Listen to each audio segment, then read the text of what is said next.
Welcome to Windows on the World. I think we're live now. We had a few problems, and yes, that's the problem we're doing, a live show. So apparently we are live. That's it. Welcome to everyone in chat, and what a great show we've got for you tonight. We've got Piers Corbin coming in. We've also got Sandy Adams, who's going to join us on Skype, and we're going to talk a little bit about trivia and how trivia affects the mainstream media. And the bigger picture, which is actually the title of our talk, the bigger picture, which we are taking around the country. And we're going to be in Manchester on the 17th of November. You can check that out at windowsontheworld.net. All the details are there. We're going to be in Lytham St Anne's on the 18th.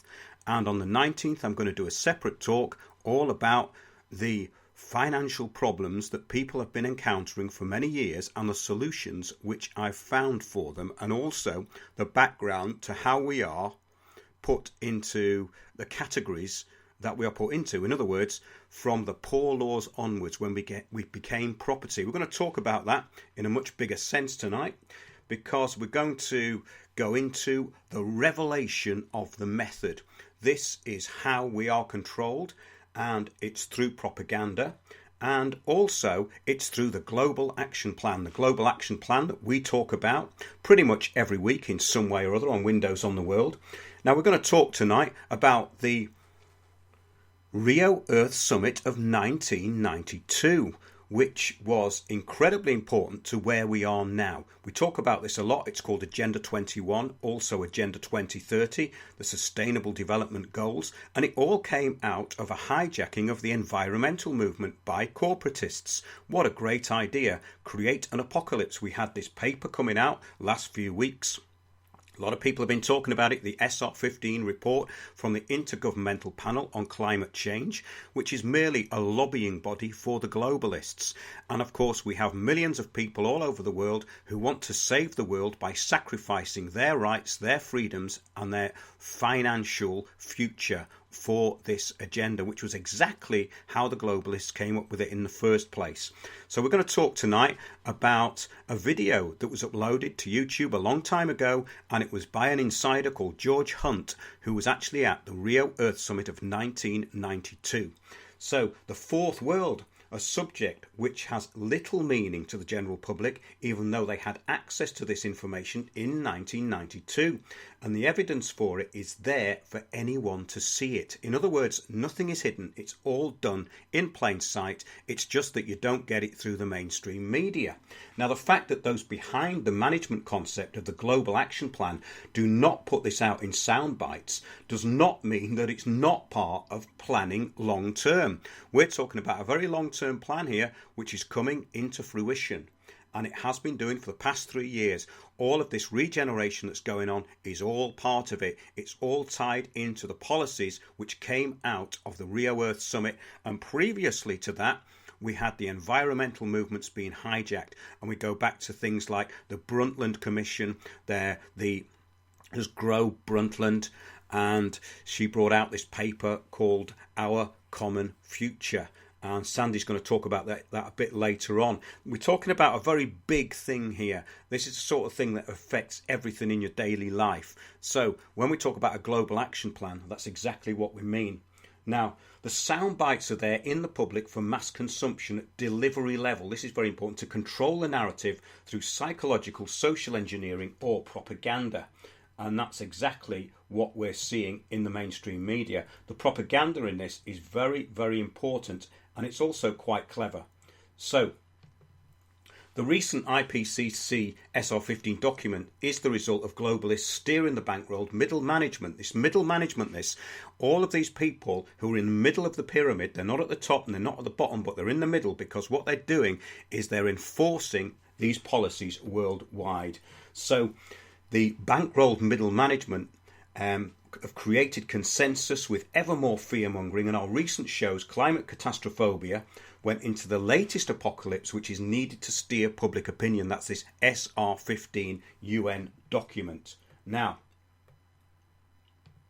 if we go into the planning of this, it was years ago, and the public are merely steered into accepting the desired outcome, and we're seeing the results of that everywhere, all over the country.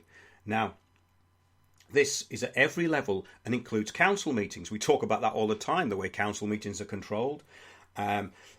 The NGOs and lobbying groups funded by the globalists, filled with the useful idiots who've converted to the new religion. This is what we're going to be talking about. The need for trivia and distraction is essential, as is the divide and rule over left and right. The left and right pantomime is constantly being played out, and this is just a distraction from the agenda which is going on behind it. It's called the synthesis of these two things, the Hegelian dialectic. The left and right creates a synthesis, and we're going to hear Edmund de Rothschild talking about that tonight. Edmund de Rothschild outlined all of this at the Rio Summit in 1992. So yes, the need for trivia and distraction is essential, and we're going to be talking about a little bit of trivia and distraction in the first part of the show. Now, this is very obvious to anybody who's looked into what is behind the fake news and PR narratives argued over constantly on the TV and the radio. So basically we've got people spending hours analysing all this very, very minute detail of nonsense, which is really just going around in a circle. It doesn't really go anywhere. So spending hours of time analysing an incident which has been placed in the media to distract or steer the public into an intended outcome. That's all this stuff is. So we're going to be talking about the Johannesburg conference, the major corporations and the banks. This was in 2002, which was 10 years after the Rio Earth Summit. And we had the major corporations and banks got together to take over the infrastructure which affects all people, and we've reported on that as well in our previous shows.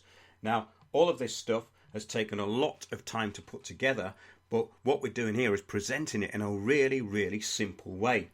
So the current trivia will be discussed along with the bigger picture. So the idea that the globalist takeover of all assets is somehow a big conspiracy and out of the public view is sort of easily debunked. So why do the public not comprehend it? Well, it's because they only see things in terms of their short existence, and they don't have the ability to put into action these bigger plans on this larger scale, which are what the billionaire financiers are doing. In other words, the public don't understand it because they don't actually have access to anything like the resources which could put something like this into action. So they think it's far too big. They can't actually conceive of something global on this level.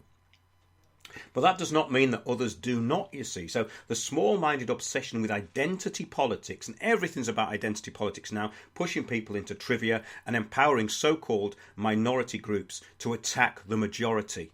So this is all a distraction, and it's what's needed to keep people distracted. So propaganda, such as the weapons of mass destruction and the catastrophic global warming, these are a great example of expert propaganda. One of the best examples of propaganda in recent times was the Iraqi soldiers throwing babies onto the floor out of the incubators myth. Now, this was staged to create consensus for the Iraq war, and despite it being debunked 2 weeks later, and it was the product of the basically trained liar, Nurse Naira, who turned out to be the Kuwaiti ambassador to the USA's daughter. And she was schooled by this PR company, Hill and Knowlton. But it remained in the public consciousness. So the thing is that from the globalist point of view, it doesn't matter if these are debunked, if they are put into the public consciousness and repeated often enough. It's a bit like the 97% of scientists agree. I had somebody attacking me over that this week, and I knew this person was either getting paid for it or a lost cause, because the things that they were pulling out were just what you would expect on every single level. And you cannot discuss facts with these people, but that is actually part of the public consciousness now. People are very reluctant or unable to discuss facts. So let's first talk about distraction, and we're going to get Piers Corbyn to come in and talk. So Piers Corbyn's going to join us, and we're going to talk about something that happened in the newspaper this week, which is a classic example of divide and rule strategy, and it was from the Evening Standard. So we need to get Piers on board on Windows Towers, and we're just go and see if he's ready, because he's obviously not listening to the show. Piers, oh, you're there. He's here. Mr. Corbyn has just arrived at Windows Towers with his cup of tea. So we're going to chat about this, Piers, because Yes. this has caused what they call, in the world of trivia, a Twitter storm. A Twitter storm which is really more of a shower, really, isn't it? I suppose you could call it a shower. If you want to get a bit closer to the mic, we can go into it. Now, this all stemmed from a story in the London Evening Standard, which came out last week. And it was another attack on Piers Corbyn. And it says in the piece, I'll just read it out in case you haven't seen it, but if you put Piers Corbyn, 30 pieces of silver, it will come up straight away. So I'll just read it out, Piers, shall I? Piers Corbyn, owner of weather forecasting company Weather Action, attacked Saturday's People's Vote March, describing all politicians on this Goldman Sachs super-rich Wall Street EU march as complicit in the Fourth Reich. And it carries on. Now, if I can get to it, here we go. Yes. Earlier, he directed his venom at Bernie Sanders, the Jewish Vermont senator who ran to be the Democratic presidential candidate. He denounced Sanders as the single greatest fake progressive double agent for Wall Street and a deluded, deranged dud who took Clinton's 30 pieces of silver. Now, this has been basically cobbled together by some writer called Lee Kern. And it says, quoting him, in this article, says he was among the first to condemn the posts which he says presents those on the People's March as brainwashed puppets of Jewish bankers who are the Fourth Reich heirs of Nazis. Kern called on the Labour Party to respond to the tweets asking, can you confirm that Jeremy Corbyn condemns the anti-Semitic rhetoric of his brother? And Piers responded to this and said it was libelous, and it was all out of context, which it was, and he did quite a long tweet. So in response to this, Lee Kern stated, I think I have accurately categorised your rhetoric, Piers Corbyn, and would welcome the public scrutiny of your views. Sunlight is the best disinfectant. I understand you're a climate change denier, so I imagine you've something incredible to say about sunlight too. Now, what's you got to say about that, Piers? Well, first, of course, we classify this as trivia. But you see, the only reason for it is just a way of attacking my brother. And various things they've raised which are nothing to do with anything, where they suddenly have announced that Jeremy Corbyn's brother, i.e. me, has said this or that. Well, so what? This attack is a desperate attempt to reignite or restart the failed anti-Semitic story which they're trying to nail on Jeremy, and which they have failed to do. You see, they refer to these. You see, nowhere in any of these tweets have I attacked Jewishness or people for being Jews, or even mentioned Jews in any way whatsoever. I mentioned Goldman Sachs. Now, Goldman Sachs is a big bank and funded the Remain campaign, most of it, and the Remain campaign sent 3 times the Brexiters. But you see, does this mean because Goldman Sachs, we're told, is a Jewish bank, therefore we can't criticise Goldman Sachs? Well, we're not allowed to criticise the Bilderberg protest either. Yeah, the Bilderberg, because the Bilderberg protest was actually funded by Goldman Sachs. This was the Watford one a few years ago. Yeah. And it was also funded completely into Hertfordshire Police. So Hertfordshire Police were paid for by Goldman Sachs as well. So that's another fact that's maybe of interest. Right. But see, to get to the point, they're trying to link up any attack on things which they describe as Jewish with me, and therefore linked to my brother. Now, this is ridiculous. I refer to the Fourth Reich. Now, maybe they don't know any history. They might be confusing the Fourth Reich with the Third Reich. But when we say the Fourth Reich, when people say that, it means Germany, as it is now, attempting to control Europe, as it does already through the European Union. So it's nothing to do with Jewishness whatsoever.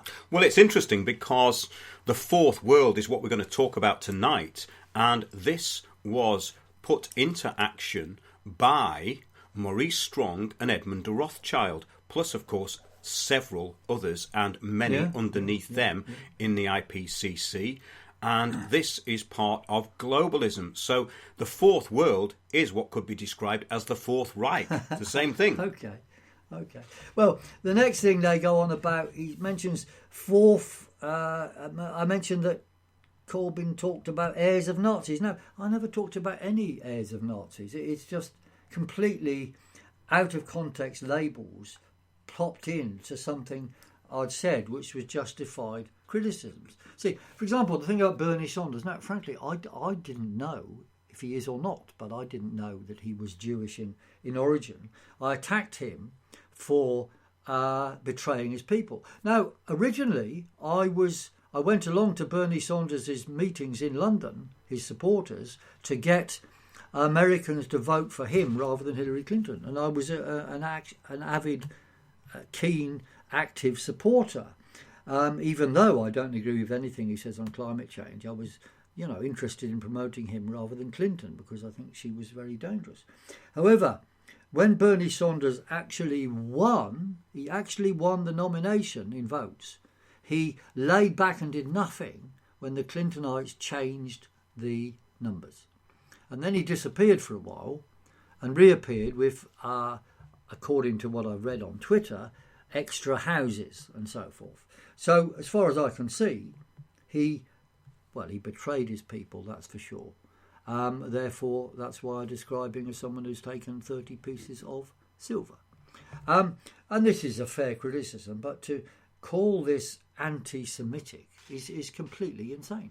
Well, it's stretching it a bit, but the thing is, this is propaganda, and it was put together as a propaganda piece. Yes. But I think he's kind of exposed himself here, because your brother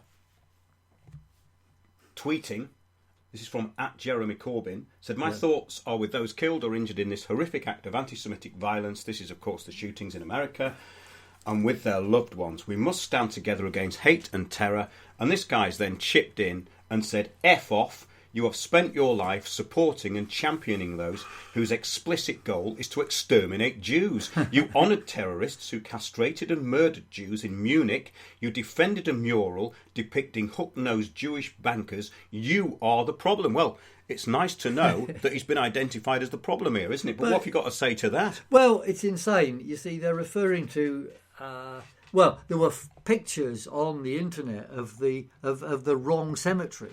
So Jeremy was at one cemetery, and the people that he said he was lauding and supporting were buried in a different one. So the whole thing is fake news, and they're desperately trying to regurgitate the anti-Semitic story. But look, I would describe myself as a pro-Semite, because historically, when I was in Imperial College, I had Jewish friends, and one of them had a son who later he asked me, could I give his son a job in Weather Action, for a summer thing, and I did, and he was quite a devout Jew, this guy.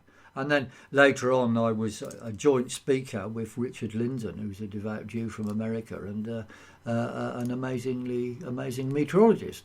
And I was a joint speaker with him and bought him dinner afterwards, I recall, and helped him get in touch with my brother to put forward certain points of view about Israel and Palestine. No, not that I'd agreed with them or not, but, I said, well, fine, you've got something to say. Here's how to get hold of Jeremy. So, and of course, I married a Jew anyway. And we're now divorced, but that wasn't because she was Jewish or not. It was, something entirely different. But I don't think you have to keep endlessly justifying yourself. Indeed not. I think it's him who has to justify himself. He does. See, if anything, I'm a pro-Semite, right? As a fact, an observational fact. And he says he wants sunlight. Well, I suggest, because I gave these people till 12 noon today to come up with answers and apologies. He has come up with nothing. And I think the Evening Standard should also apologise for promoting all this nonsense, or possibly he's a placeman for that. But my suggestion is the next step is we have a public meeting with him and I and Windows on the World and anyone else who wants to film it, and he can put forward any justification he wants for his claims. And he's got to stick to what he said, what I said and what he said I said. He's got to stick to that, not bring in any extraneous story about, allegations about my brother, uncles, aunts, sisters, brothers, whatever. I've no sisters, by the way, but, we have an analysis of what I tweeted and what he says is wrong with it, because there's nothing anti-Semitic in that. And I want to know what his game is. What is he really there for? As far as I can see, it's just promoting attacks on my brother. Well, it appears to be, yes. But let's see. Public meeting, that is the next step. Okay, if you're out there, Lee, tune in. Send us a text.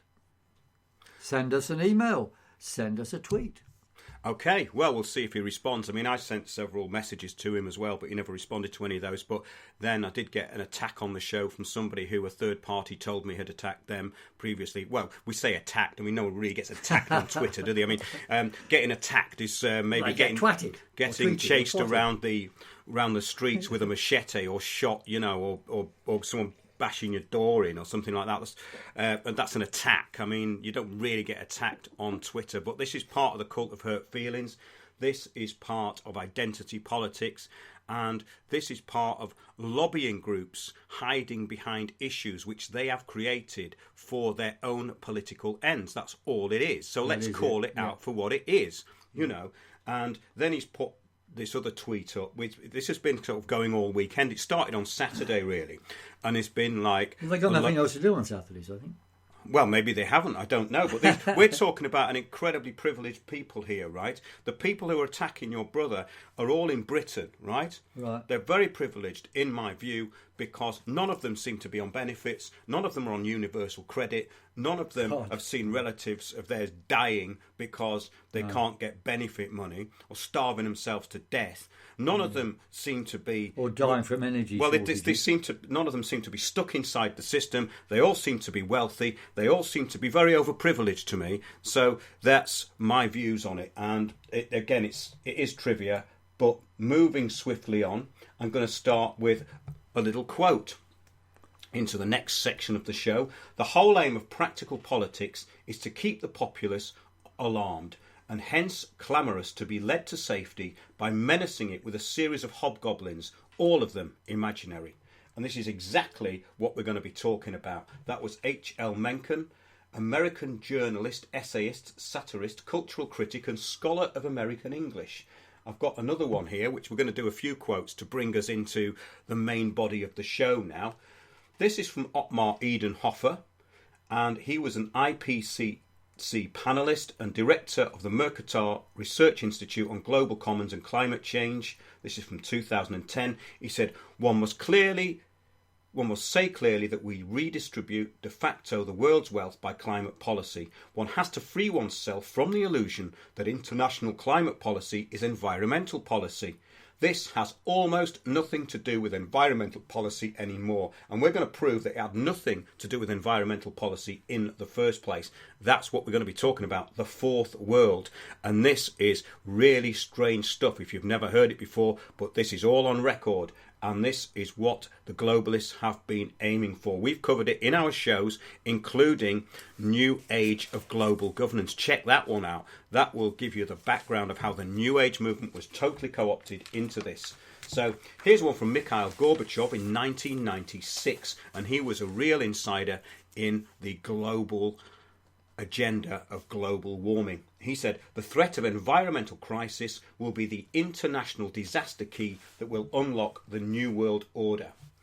And now we have one from Paul Watson, co-founder of Greenpeace. He stated, it doesn't matter what is true, it only matters what people believe is true. Here's one from Sir John Houghton, the first chairman of the IPCC, and more on him later. Yeah. This is going to tie in very much to what we're talking about. He said, unless we announce disasters, no one will listen. This is from Christine Stewart, the former Canadian Minister for the Environment and Research. She stated, no matter if the science of global warming is all phony, climate change provides the greatest opportunity to bring about justice and equality in the world. And we know what that means. Social equity, poverty for all. Here's one from Dr. David Frame, climate model at Oxford University. The models are convenient fictions that provide something very useful. I wonder what that is. Well, he referred to them as fictions. That's right. Timothy Worth, president of the UN Foundation, stated, thinking in terms of economic and environmental policy. He said that these were economic policies, that environmental policies were economic policies. This is from Professor Stephen Schneider, Stanford Professor of Climatology and lead author of many of the IPCC reports. He really pushed this, did Stephen Schneider, who's one of the first people on the scene with this global action plan. He said, we need to get some broad-based support to capture the public's imagination, so we have to offer up scary scenarios, make simplified dramatic statements and make little mention of any doubts. Each of us has to decide what the right balance is between being effective and being honest. That was Stephen Schneider. This was Al Gore from the congressional testimony of March 21st, 2007.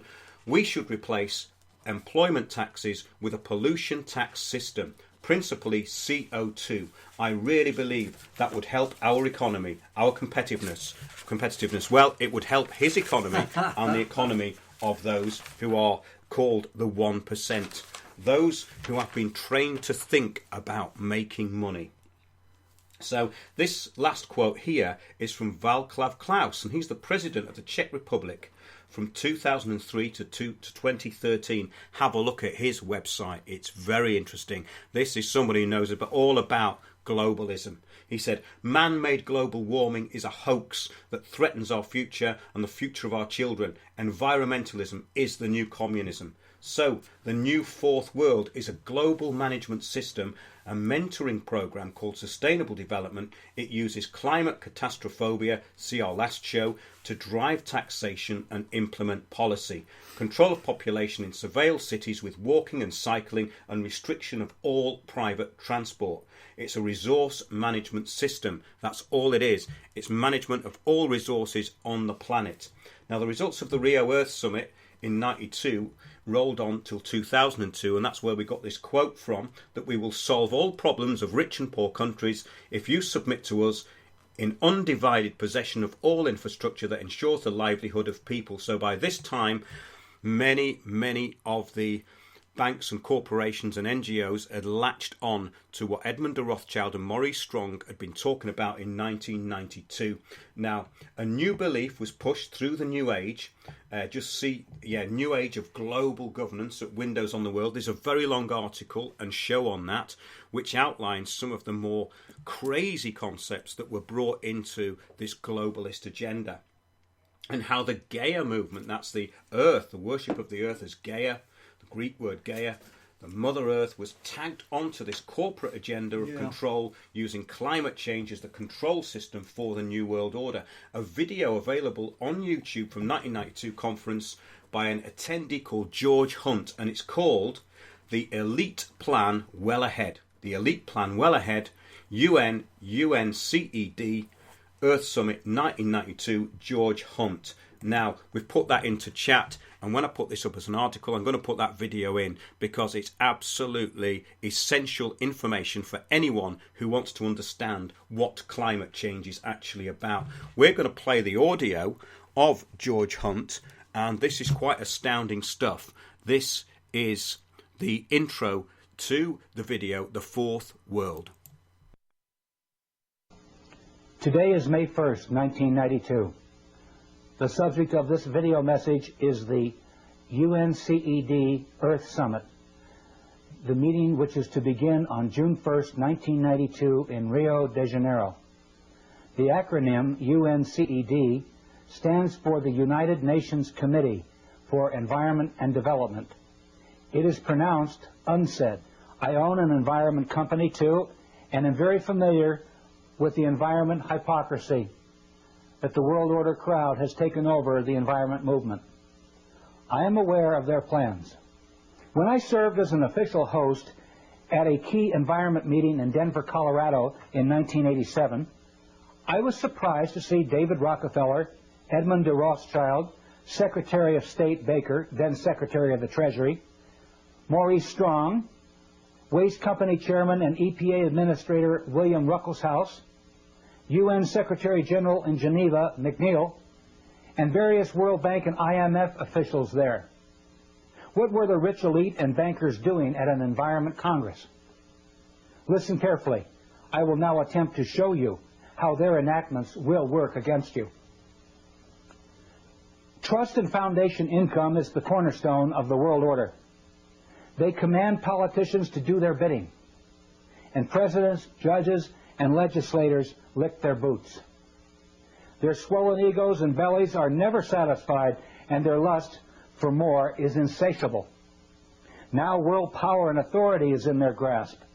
Are we going to give it to them without a confrontation? The UNCED World Summit, that's UNCED World Summit, is a key event in a series of environment meetings which have occurred since 1972. Maurice Strong, a UN official and an employee of the Rockefeller and Rothschild Trusts and Projects, convened the first Congress in Stockholm, Sweden in 1972. 20 years later, Maurice Strong is the Secretary General and convener of UNCED. In the 1970s and 1980s, numerous conferences created political action decrees, eventually to lead to the UNCED Earth Summit. I attended 2 meetings in Colorado in 1987 and 1991. At the Fourth World Congress meeting in 1987, some other bad remarks about common people were made. I'm going to play them for you now. For instance, here is David Lang, a Montreal international investment banker, one of their pack, decreeing that these environment and economic activities of the world order not be shared with the public. He calls us cannon fodder. Listen to this. I suggest, therefore, that this be sold not through a democratic process. That would take too long and devour far too much of the funds to educate the cannon fodder, unfortunately, which populates the earth. We have to take almost an elitist program that we can see beyond our swollen bellies and look to the future in time frames and in results which are not easily understood or which can be, with intellectual honesty, be reduced down to some kind of simplistic definition. Does it make you feel uncomfortable that the arrogant rich are close to complete rule over the United States, Canada, and other countries? Here's more. The decrees leading to the Earth Summit were dictated without debate or opportunity for dissent. The treaties the world order once signed at UNCED will supersede national laws. Yet I saw the major decrees at the Fourth World Congress dictated into existence by Edmund de Rothschild. You can hear it too. Listen to him dictate. Rothschild got these major decrees into the United Nations resolutions without debate or challenge. But perhaps this conference might like to think more about the Marshall Plan, which had been mooted and put forward very tentatively at the Denver conference. And perhaps this might be the keynote of what you have heard today and what perhaps you might like in some perhaps amended form to have put forward. At this conference, recognizing the needs to protect our ecological and environmental heritage within the concept of the World Wilderness Congress, World Wildlife Fund, and all other bodies involved in the preservation of life on our planet, asked the Prime Minister of Norway, Right Honourable the Gro Harlem Brundtland, as one of the world's leaders of a greatly respected community, to be the promoter of this International Conservation Bank.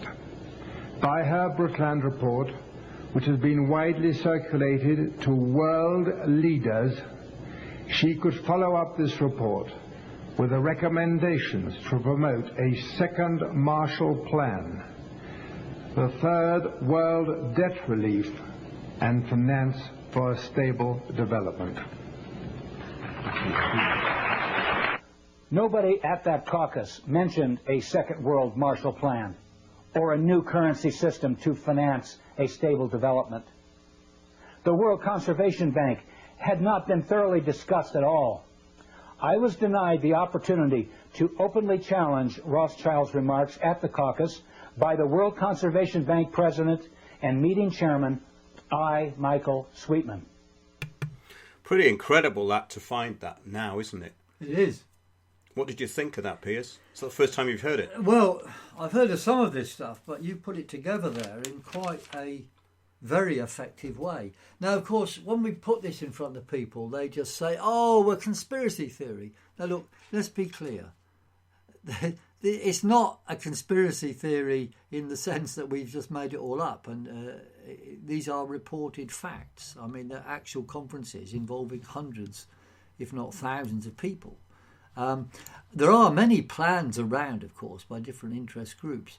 And when we use the phrase globalist, this means the globalist plan of plans of the super corporations, i.e. for world exploitation and domination. Now, if you look at these plans, though, different interest groups or theoreticians going into this promotion of environmentalism, there is actually a conflict. You see, some of them refer to it and believe it is some sort of communist advance. Now, you see, communism normally means increasing the wealth of the world population. However, there's another globalist channel in this business, and this, of course, is the main one, namely the super corporations. And for them, globalism is world domination and exploitation, super exploitation of as many people as possible. And the Western globalists, and this is really ones we're talking about, i.e. the Wall Street Western super corporations, globalists, and that's what we mean by globalists, they are desperate to defend their profit rates against the increasing effectiveness of China and India. And they really subjugate everything else to them. So the idea that it's some sort of communistic is actually not true. Oh, there are various misguided people who believe they're somehow getting a backdoor to communism, but what they're doing is confusing increased state involvement with communism. Now, they aren't the same thing at all. State involvement can be good, can be bad. It depends how it's controlled. And the issue, of course, is accountability. The international corporations' version of globalism is completely the opposite of accountability. And when we have people like the Green Party around, you wonder, you see, they talk good talk about social policies. But in the end, by promoting green policies, these are, as Bjorn Lomborg recently pointed out, green and environmental policies are a way of holding down the income levels of the poorest in the world. They are a recipe for impoverishment, because what they're saying is we can't provide cheap coal-powered electricity to Africa because this of some phony environmental claim about CO2. Instead, they've got to spend a lot more on wind farms or solar energy or whatever. In other words, they're going to be held down. And keeping them poor, of course, leaves the Africa open to just exploitation as a mineral resource for the super rich. So we have to be clear, we're against globalism, meaning we're against the Wall Street globalists. And there's many people walking around under the banner of globalism where they've been completely hoodwinked and they're working for what is actually a new evil empire. That's absolutely right. It's like this middle management structure's in place with its gatekeepers and its attack dogs as well. Yep. Very, very clever, actually, what they've done. And when you think about the history of Rothschild banking, it's been opportunistic, to say the least, really, hasn't it? So whatever angle you come at this from, you've got to see it as a management system. It's a way of making money. It's a way of gaining ever more control. And once you start looking at the mindset of the people who are running this, it's all about control. And it is part of a game plan with them. It's not something that most people understand, because these people and the eugenicists before them were actually creating this new view of the world. It all came out of people like Huxley, who's instrumental in setting up UNESCO. The whole of the UN action plan has been taken over basically by this corporate infrastructure put in by banks and corporations. It's very simple. It's just a management concept, and we talk about this all the time. It's actually a good management concept. And the creation of a religious Gaia movement is essential in a global action plan because there's so many people into the New Age.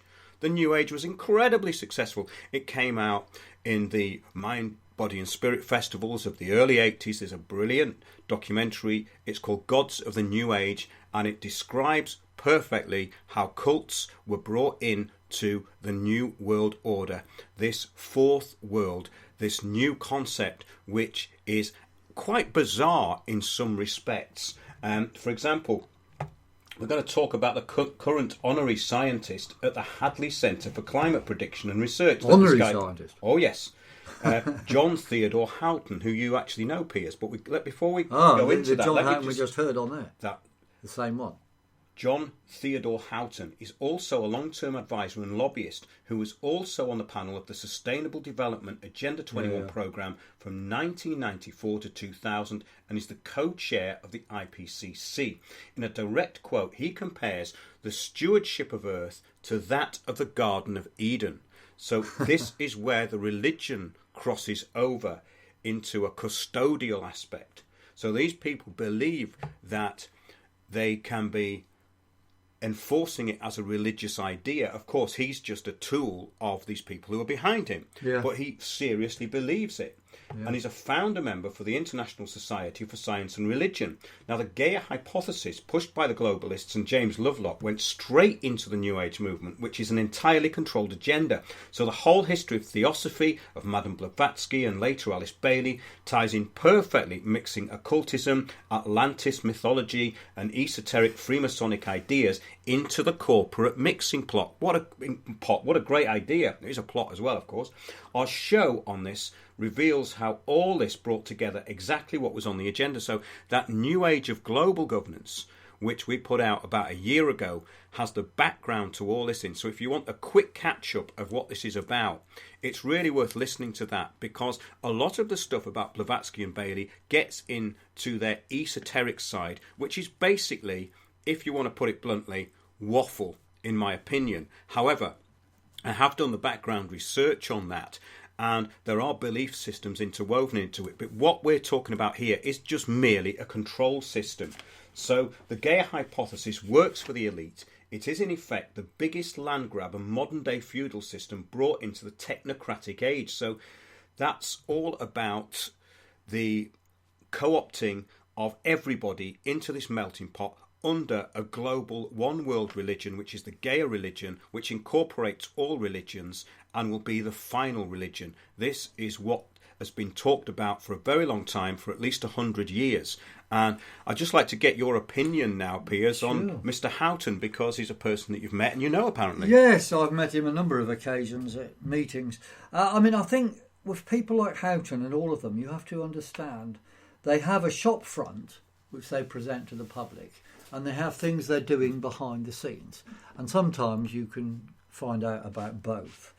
I first came across him when he was pronouncing something or other, saying that they'd taken solar activity into account. So I met him and walked up to him and said, no, you haven't taken solar activity into account. You've taken solar irradiance into account, but not the particles. And he just mumbled, oh, yes, well, we're dealing with everything in the IPCC. We're including everything. Now, it's not true, completely not true, but of course that's the way he presents it to the world. Now, originally, when he was involved in the early IPCC, they did put out documents which showed the medieval warm period. That they believed in the medieval warm period. The medieval warm period is real, of course, it was real. It was later on, though, they decided to try and obliterate the medieval warm period because it didn't fit in with their attempt to build a hockey stick view of the world, i.e. sudden increasing temperatures, which is based entirely on fraud. But so understand, somehow he's transferred from something which was really actually scientific into something which is fake science. Or to be more precise, what they're doing now is anti-science. And I've been in some of their meetings where they'd forgotten that me and friends were there, and they suddenly latch into the deeper concepts they have. Namely, I remember one meeting, it was in the Royal Society, somebody stood up and said, well, of course, people, you've got to understand there's actually too many people in the world. We need to reduce world population by about a half or a third. But in England, we don't need to do it by that much, more like a quarter. Now, you know, this is what they're saying, seriously.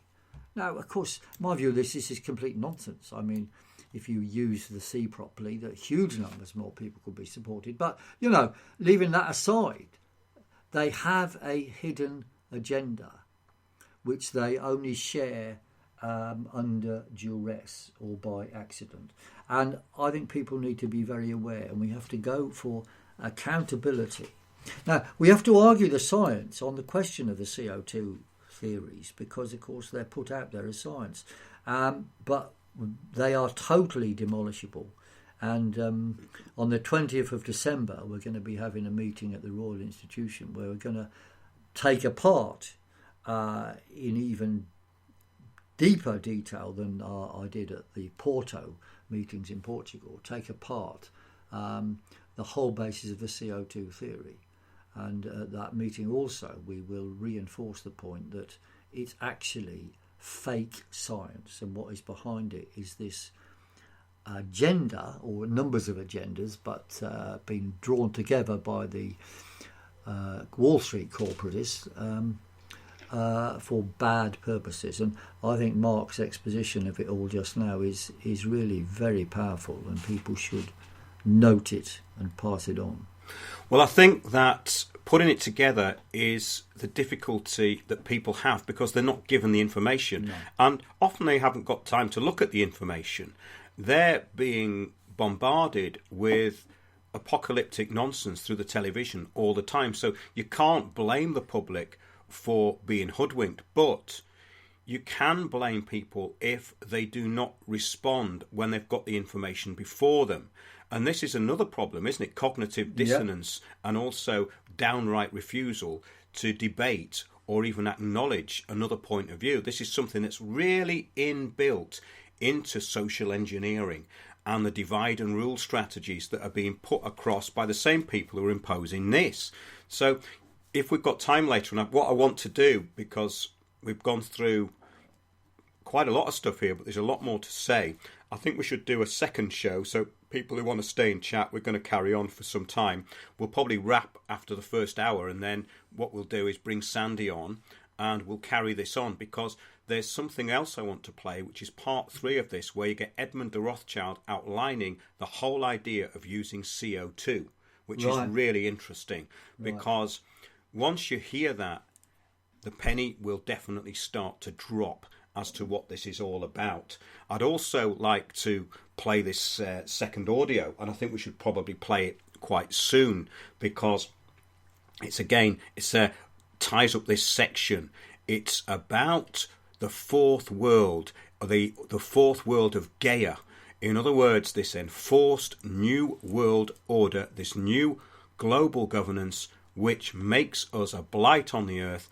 We worship the earth. It ties into the New Age because that's what that's all about. So it's neo-paganism. So all of this neo-paganism, which has been pushed as fluffy bunny kind of New Age, self-indulgent mind control, which is all about empowerment. And as Manly P. Hall said, a lot of this stuff is a new form of black magic, in that it is brainwashing and it's carried out on the public. It's not even like sales, it's beyond that. So we could go to this audio. It's called The Fourth World, and it's from that same video with George Hunt, which you can see on YouTube and probably many other channels, but it's still on YouTube. So here's the section about the fourth world. Maurice Strong said it was called the Fourth World because it was the fourth one of these environment congresses that Edmund de Rothschild had created. I learned later that the world order refers to the coming one world government as the Fourth World. World control by the world order where there is no more first, second, and third world. Just a boundaryless planet which is called the fourth world wilderness. Yogis and shamans refer to it as the fourth world wilderness, the lostness of the mind. The lostness of the mind refers to the collective consciousness. Persons will be coerced through lies, drugs, fear, and pain to surrender themselves, their egos, to the collective consciousness. The fourth world will be a return to a society much like the Caesars or Babylon or the Fourth Reich. Within the fictionalized societies described in Huxley's Brave New World and Brave New World Revisited and Orwell's classic 1984. We will flourish with only a whimper. The world order wants to create a new society out of the ashes of chaos. A collectivist fourth world complete with a collectivist religion, collectivist finance, and unchecked world national socialism. The world order will offer Gaia, Mother Earth, to the masses as the Big Brother image to worship in the fourth world. So there you go. That was George Hunt, who was at the Rio Earth Summit in 1992, laying out what he saw the plan as being. He was actually the owner of an environmental company, which is why he was invited there. But the New Age of Illusion, this philosophical view of reality, it gave way to the philosophical view gave way to the New Age, the New Thought movement in the late 1800s. Look that one up, the New Thought movement. It then moved into the scientific social engineering of psychology and then into Luciferianism, and the result of that is the disintegration of all knowledge into the cult of narcissism and willful ignorance. This is from one of my articles. It's a show called The New Age of Illusion. And this is the quote from Manly P. Hall, which was in 1928. Manly P. Hall was not a Freemason. He was made an honorary Freemason because he knew more about Freemasonry than the Freemasons. So he was actually a researcher. If you look at the secret teachings of all ages, he was way ahead of his time. And all of this myth about the New Atlantis and the New Age and all of these stories that are latched onto it were in that book. He talks about it in great depth. So he stated, though the demonism of the Middle Ages seems to have disappeared, there is abundant evidence that in many forms of modern thought, especially the so-called prosperity psychology, willpower building, metaphysics and systems of high-pressure salesmanship, black magic has merely passed through a metamorphosis, and although its name be changed, its nature remains the same. Manly P. Hall, Secret Teachings of All Ages, 1928. Pages 101 to 102. Now, his knowledge was absolutely key to what this is about, because later, obviously, we've got all of this stuff being put into the New Age, the works of Blavatsky, and, of course, later on, Alice Bailey. And all of this stuff goes directly into Freemasonry and directly into a one-world agenda. So, basically, it's interesting. It's like the observations about the narcissistic cult of me, and the sort of self-appointed self-help gurus. They're all helping to bring in this agenda, and they're being used as useful idiots inside of it. And, of course, it's all about self-indulgence, so it's very, very popular.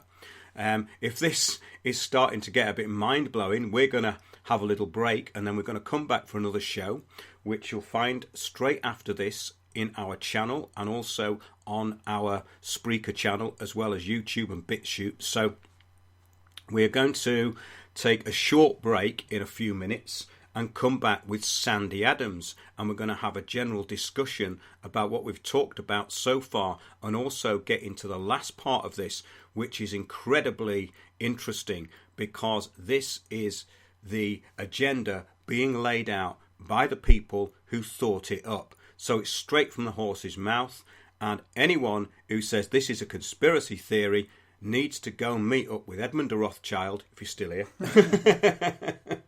or even have a look into the works of Maurice Strong, and even if you don't want to do that, check out our shows on it. So, Piers, what do you think of all this New Age stuff? Is it something you'd looked into?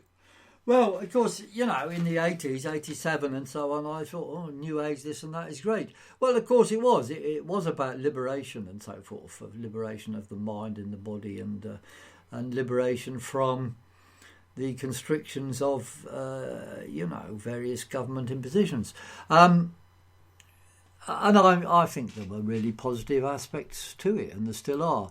But at the same time, of course, the powers that be have interests, and they are there or they are coercing this energy and turning it into something to their interests. Like now, you see, in the Green Movement, you have a lot of people who believe in the COT story religiously, and that prevents them having rational discussions, and they're going to end up supporting the damming of the Amazon basin and the killing off of the ethnic minorities there because they believe in some higher thing. And that is the point about environmentalism. It's used by dictatorships around the world. Or certainly it was used by Hitler, you see, and it's used by these modern globalists from Wall Street. The environmentalism is something above us all, you see, and the experts that are between this problem or this thing and us are put themselves there, such as the Wall Street bankers or Sir John Houghtons and so forth, to interpret what is needed to save the environment. Now, because that's above us, they can choose what to tell us, because they're the experts, and so it's a perfect way for any dictatorship to control people. You have a higher thing which is requiring assistance, and they're the experts that know what to do, and that means putting us in our places and reducing living standards. Yes, what they want to do is actually save the world for themselves. Yes. This is what it's actually all about, because once you get to that level, you are in a different world. You are ultimately very, very powerful. Yeah, look at Philip Green, 100 million yacht. What is this? What is this? Well, he's just going around the world enjoying himself. He's a small fry compared with someone Yes, else. he's not important in their world, but he could be. You see, the thing is that they co-opt people like him, I suppose. Absolutely. But the point is that this is a very, very strategic agenda, and it works on every level. And people hate the idea that their reality is being manipulated. This is the problem, that their reality is being utterly manipulated, and they believe it. And there's different levels of the manipulation. So at the bottom, you'll get the general manipulation of people being sucked into trivia. And sport. I'm not saying sport's trivial. I mean, sport is a great thing, but the actual worship. So long as you support Arsenal. Yeah, or the Manchester City. But right. Anything is. But of course, I grew out of all that years ago, But it's just, this is the level of it, you see, and it's there's different induction levels of it, and once you get a bit higher up, you'll get into the kind of induction level of the conspiracy theorist, which is all catered for because all the gatekeepers are there for that. So they'll tell you a bit about 9/11, and you'll say it was an inside job, but they'll never tell you how or why it was done. And this is really the interesting thing. So there's gatekeeping at every level. And to actually uncover this stuff, you have to almost become like part of the priest class.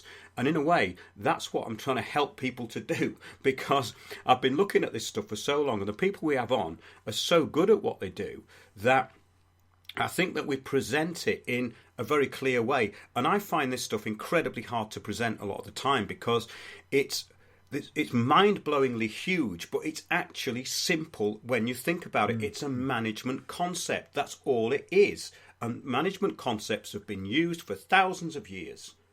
The Bible is a management concept. I'm not saying that it's not people may argue about this, but the point is it is a management concept in some ways, because it's being used as a management concept, and anything can be used as a management concept. So this whole religion, this aspect of Gaia worship and the New Age and the globalism all go together. They're a management concept. We're going to come back very soon. We're going to come back in about 5 minutes with Sandy Adams. I'm going to sign off now. Thanks for listening. Thank you. And listen to the next instalment of the show.